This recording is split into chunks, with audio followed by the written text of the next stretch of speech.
মতন এবছরও আপনার আহ্বানে বিরাট এক ইফতার মজলিস অনুষ্ঠিত হলো ত্রিপুরা দরবার থেকে। কী বলবেন? উপস্থিত ছিলেন সাংসদ কল্যাণ বন্দ্যোপাধ্যায়, আরও অনেক নেতৃত্বরা।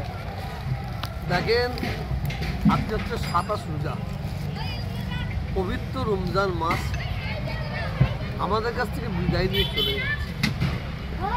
যদি আল্লাহ রাব্বুল আলামিন আমাদের হায়াতে রাখেন, আমার এই পবিত্র রমজান মাস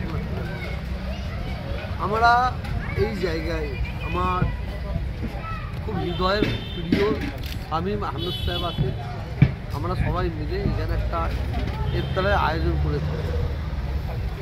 আমরা এখানে পবিত্র রমজান মাসে রোজাদারদের নিয়ে আমরা ইফতারের মজলিস করেছি।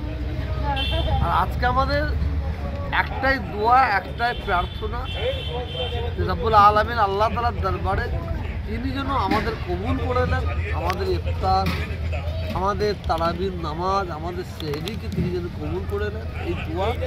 এবং বিশেষ করে ভারতবর্ষের মানুষ এবং বাংলার মানুষ, আমরা জাতি ধর্ম বর্ণ নির্বিশেষে সকলেই যেন যে আমাদের ঐক্য, যে একতা, যে ভালোবাসাটা ছিল, আছে, থাকবে, এই দোয়া চাই। বিশেষ করে আজকের দিনে মানে হৃদয়টা ভেঙে যাচ্ছে, নজর ভেঙে যাচ্ছে এই কারণে, মানে আমরা আজকে সুন্দর সুন্দর ইফতার করলাম, আহার করলাম, আমাদের মনে পড়ে যাচ্ছে প্যালেস্তাইনের মানুষদের কথা। ফিলিস্তিনি বাচ্চা শিশুরা, তারা দুধ তো দূরের কথা, পানি পাচ্ছে না, তারা খাবার পাচ্ছে না। আর ইসরায়েল বেঈমানের বাচ্চা, মানে জঙ্গি কাকে বলা হয় সেটা ইসরায়েলের দিকে লক্ষ্য করলে বোঝা যাবে জঙ্গি কে, সন্ত্রাস কাকে বলা হয় ইসরায়েলের দিকে লক্ষ্য করলে দেখা যাবে।